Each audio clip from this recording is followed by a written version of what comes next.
Assalamualaikum warahmatullahi wabarakatuh.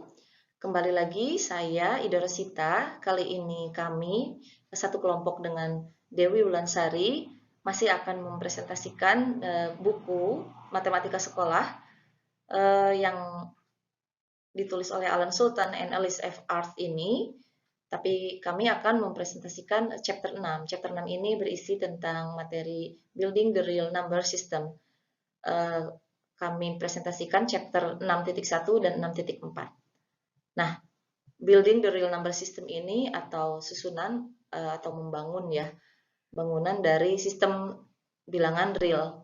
Terdiri dari natural numbers, bilangan asli, kemudian whole numbers, bilangan utuh, kemudian integers, bilangan bulat, fraction itu adalah pecahan, rational numbers adalah bilangan rasional, irrational numbers adalah bilangan irasional, dan real numbers. Jadi kalau misalnya kita buat kerangka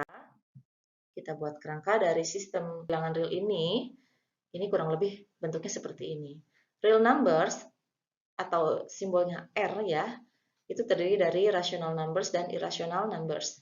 Untuk rational numbers, itu adalah bilangan yang bisa kita buat menjadi pecahan A per B, B-nya tidak sama dengan 0 ya.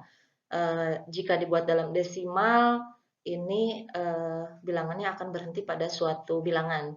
Atau jika tidak berhenti, maka dia akan berulang dengan bilangan yang sama. Tapi kalau untuk irrational numbers, contohnya adalah P, kemudian bilangan akar ya, bilangan akar irasional itu kalau misalnya dibuat desimal, maka dia tidak akan berujung. Artinya pengulangan bilangannya tidak berhenti pada satu bilangan ya. Nah, untuk rational numbers itu terdiri dari integers atau bilangan bulat dan non-integers. Nah, non-integers ini diantaranya adalah pecahan. Dan untuk bilangan bulat integers Z ini terdiri dari negatif integers atau bilangan bulat negatif dan whole numbers atau bilangan utuh yang terdiri dari bilangan cacah ya. Kalau dalam hal ini adalah bilangan cacah. Nah, bilangan cacah ini kan terdiri dari bilangan 0 atau 0, kemudian ada natural numbers atau bilangan asli. Ini adalah kerangka desain dari real number system. Kita akan bahas satu persatu. Untuk whole numbers itu ada beberapa postulat yang akan kita bahas di sini. Saya di sini akan menyampaikan kurang lebihnya. Yang tampil di sini adalah tentang commutative law of addition atau sifat komutatif pada penjumlahan, di mana jika ada A ditambah dengan B, hasilnya akan sama dengan B ditambah A. Kemudian yang kedua adalah associative law of addition atau sifat asosiatif pada penjumlahan. Jika ada A dan B dijumlahkan lalu ditambahkan lagi dengan C, maka hasilnya akan sama dengan A ditambah jumlah dari B dan C. Dan yang ketiga adalah sifat distributif. Sifat distributif ini jika ada A dikalikan dengan B plus C, itu hasilnya akan sama dengan A dikali dengan B ditambahkan dengan A kali C. Oke, selanjutnya ini adalah komutatif pada perkalian ya, commutative law of multiplication. Jika ada A kali B, hasilnya sama dengan B dikali A. Lalu ada associative law of multiplication. Jika ada AB dikalikan dengan C, hasilnya akan sama dengan A dikalikan dengan B kali C ya. Dan yang terakhir adalah ini identitas 0, zero property, A tambah 0 sama dengan 0 tambah A. Hasilnya adalah A itu sendiri. Nah, untuk ilustrasinya kurang lebih seperti ini ya, yang terlihat pada bukunya. Untuk sifat komutatif sendiri, itu misalnya kita kombinasikan antara 2 dan 3 dengan ilustrasi seperti ini. 2 tambah 3 itu hasilnya adalah 5. Itu kalau kita mengkombinasikan 3 ditambah 2, hasilnya juga akan sama. Ini adalah sifat komutatif pada penjumlahan. Lalu ini adalah sifat asosiatif pada penjumlahan. Misalnya ada 2 ditambah 3, kita tambahkan lagi dengan 4. Maka bisa kita kita susun seperti ini ya. 2 tambah 3 dulu ditambahkan hasilnya adalah 5. Lalu ditambahkan dengan 4, hasilnya adalah 9. Atau kita buat sifat asosiatif seperti ini, 2 ditambah 3 tambah 4. 3 tambah 4-nya kita tambahkan dulu, hasilnya adalah 7 nih ya, di dalam kurung. Lalu ditambahkan dengan 2, hasilnya juga sama-sama 9. Nah, ini yang disebut sebagai sifat asosiatif pada penjumlahan. Selanjutnya adalah sifat distributif. Untuk sifat distributif, misalnya di sini ada 2 dikalikan dengan 3 tambah 4. Artinya 3 tambah 4 ini kan ada 2 kali ya, ada 2 kali dari 3 tambah 4. Berarti 3 tambah 4 ditambah lagi dengan 3 tambah 4. Ya, ini yang di dalam kurungnya ada 2 kali nih. Nah, berarti kita bisa setelah disusun ulang atau diatur ulang, maka bisa kita buat ini adalah, lihat nih ya, ada 3-nya ada 2, kemudian 4-nya juga ada 2. Maka hasilnya adalah 2 kali 3 ditambah 2 kali 4. Inilah yang disebut sebagai sifat distributif. Nah, kita mungkin akan bertanya-tanya apakah hukum-hukum tersebut bisa dengan tegas membuktikan bahwa hukum tersebut berlaku benar adanya ya. Kemudian kalau misalnya kita baca di sini bahwa jawabannya benar atau tidaknya ini adalah iya, karena kalau berdasarkan dari pendapat ya Giuseppe Peano membuktikan dengan hanya mengasumsikan fakta yang lebih mendasar tentang bilangan bersamaan dengan prinsip dari induksi matematika. Dia dan yang lainnya mengembangkan seluruh sistem bilangan real dari awal dan membuktikan semua hukum yang kami terima. Jadi, mereka menempatkan bidang matematika ini pada dasar yang kuat. Ini adalah karya yang indah tetapi di luar cakupan buku ini, karena dibutuhkan analisis yang sangat rinci dan membutuhkan setidaknya 1 semester untuk dilakukan sepenuhnya. Jadi, kami akan tetap bertahan dengan apa yang diamati orang dan terus mengembangkan sistem bilangan secara intuitif, sama seperti manusia melakukannya. Pada akhirnya, kami dapat yakin bahwa ahli matematika telah membuktikan aturan ini. Jadi sifat-sifat yang tadi saya sebutkan, kami dengan yakin bahwa ini bisa digunakan dan aturan ini bisa membuktikan ya berdasarkan dari penelitian-penelitian sebelumnya. Dan untuk selanjutnya saya serahkan kepada Ibu Dewi. Pada Ibu Dewi, silahkan.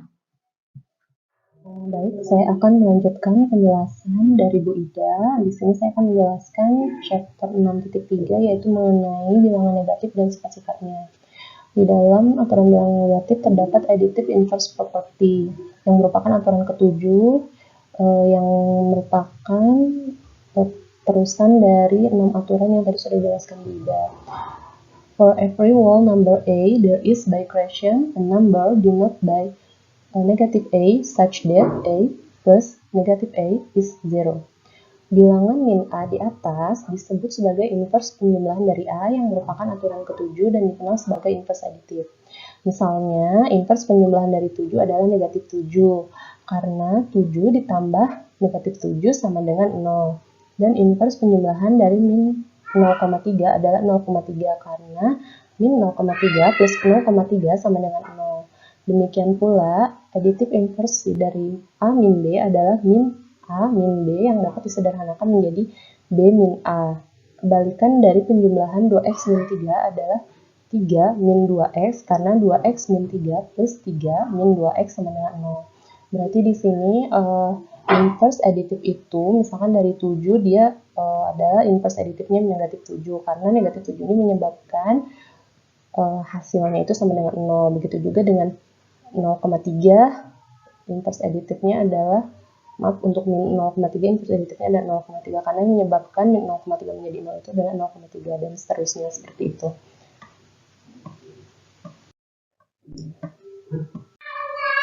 Lalu saya akan menjelaskan mengenai sifat-sifat lain bilangan negatif, yaitu yang pertama min x plus min y sama dengan min dalam kurung x plus y. Kita tulis di sini sebagai persamaan 6.1. Lalu yang kedua, jika ada x positif dikali negatif y, maka menghasilkan negatif dalam kurung x dikali y. Kita tulis di sini sebagai persamaan 6.2. Lalu yang ketiga, jika negatif y dikali positif x, maka sama dengan negatif dalam kurung x dikali y. Di sini kita tulis sebagai persamaan 6.3. Dan untuk negatif x dikali negatif y, maka hasilnya adalah positif x dikali positif y. Kita tulis di sini sebagai persamaan 6.4. Nah, sekarang saya menjelaskan mengenai contoh 6.1. Buktikan hukum distributif untuk bilangan negatif dikalikan dengan jumlah dua bilangan positif. Untuk penyelesaiannya, kita misalkan A, B, dan C adalah bilangan asli positif, maka negatif A dikali B ditambah C adalah hasil kali dari sebuah bilangan bulat negatif dengan jumlah dua bilangan positif. Dengan menggunakan persamaan 6.3 yang tadi sudah dijelaskan ya, maka di sini untuk negatif A dikali B plus C, kita misalkan Y sama dengan A ya, dan X sama dengan B plus C. Maka hasilnya adalah min AB plus AC. Karena hukum distributif berlaku untuk bilangan asli dan AB dan C adalah bilangan asli dengan persamaan 6.1 dengan X diganti dengan AB dan Y diganti dengan AC, maka di sini menghasilkan negatif AB plus AC sama dengan negatif AB ditambah negatif AC. Dengan menggunakan persamaan 6.3, maka sama dengan negatif A dikali positif B ditambah negatif A dikali positif C. Dengan demikian terbukti bahwa negatif A dikali B plus C sama dengan negatif A dikali B plus negatif A dikali C, di mana A, B, dan C adalah bilangan asli. Maka hukum distributif berlaku dalam kasus ini. Jadi terbukti bahwa hukum distributif di sini berlaku ya.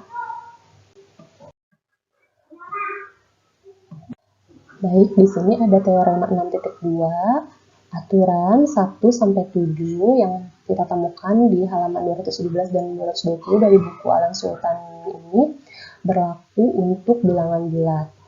Di sini siswa sekolah menengah tidak kesulitan menerima aturan 1-7 untuk bilangan bulat. Namun mereka masih kesulitan ketika mengetahui bahwa bilangan negatif dikali bilangan negatif adalah bilangan positif.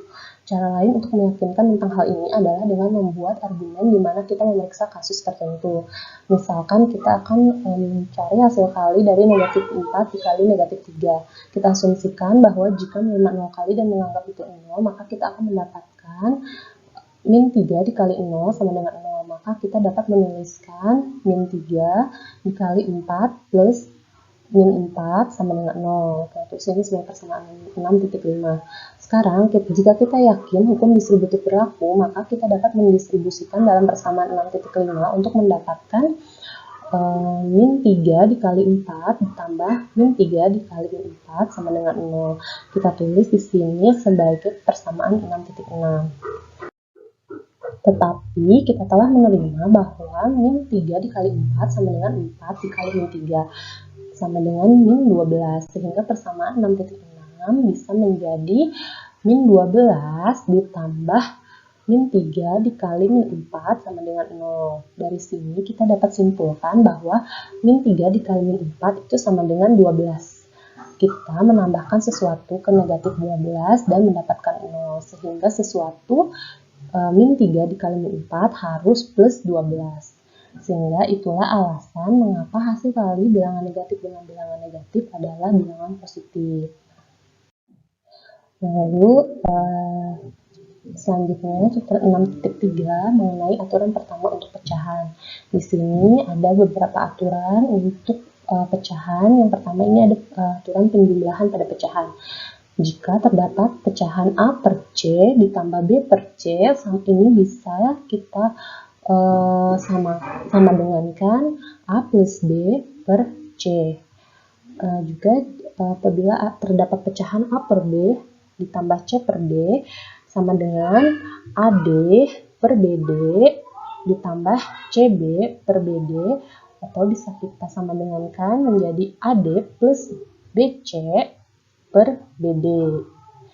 Nah, untuk perkalian pada pecahan, jika ada pecahan A per B dikali C per D, maka kita bisa sama dengankan menjadi AC per BD. Untuk pembagian pada pecahan, jika terdapat pecahan A per B dibagi C per D, sama dengan A per B dikali D per C. Ini beberapa aturan untuk pecahan. Lalu kita akan lanjut ke golden rule pada pecahan.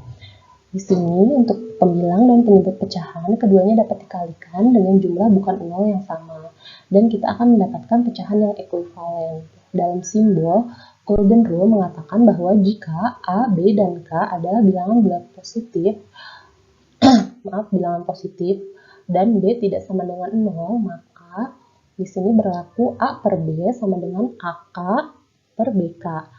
Jika K tidak sama dengan 0, K ini tidak boleh sama dengan 0. Jika golden rule ini benar untuk semua pecahan, maka kita bisa mengalihkan pembilang dan penyebut pecahan dengan besaran yang sama.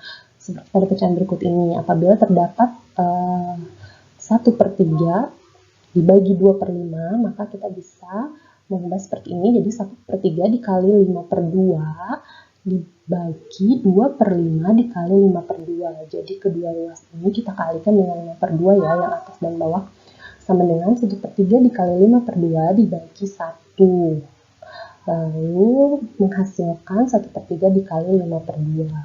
Nah, ini berlaku untuk golden rule-nya untuk semua pecahan ya. Lalu di sini ada teorema 6.3.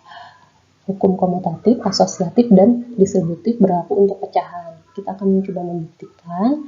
Di sini misalkan ada A per B plus C per D, maka sama dengan AD plus BC per BD. Di sini ini bisa menjadi ini karena menurut definisi penjumlahan pecahan. Sama dengan BC plus AD dibagi BD. Di sini karena aturan komutatif untuk penjumlahan bilangan bulat, maka ini bisa kita balik seperti ini ya. Lalu sama dengan CB plus DA per DB. Ini juga menggunakan aturan komutatif untuk perkalian bilangan bulat. Lalu ini bisa kita uraikan menjadi sama dengan C per D ditambah A per B. Maka kembali ke definisi penjumlahan pecahan yang awal tadi. Berarti dari sini kita bisa lihat kan A per B ditambah C per D sama dengan C per D ditambah A per B. Maka di sini berlaku aturan komutatif untuk pecahan seperti itu. Ya, sekian dari kelompok kami. Kurang lebihnya kami mohon maaf. Wabillahi taufiq wal hidayah. Wassalamualaikum warahmatullahi wabarakatuh.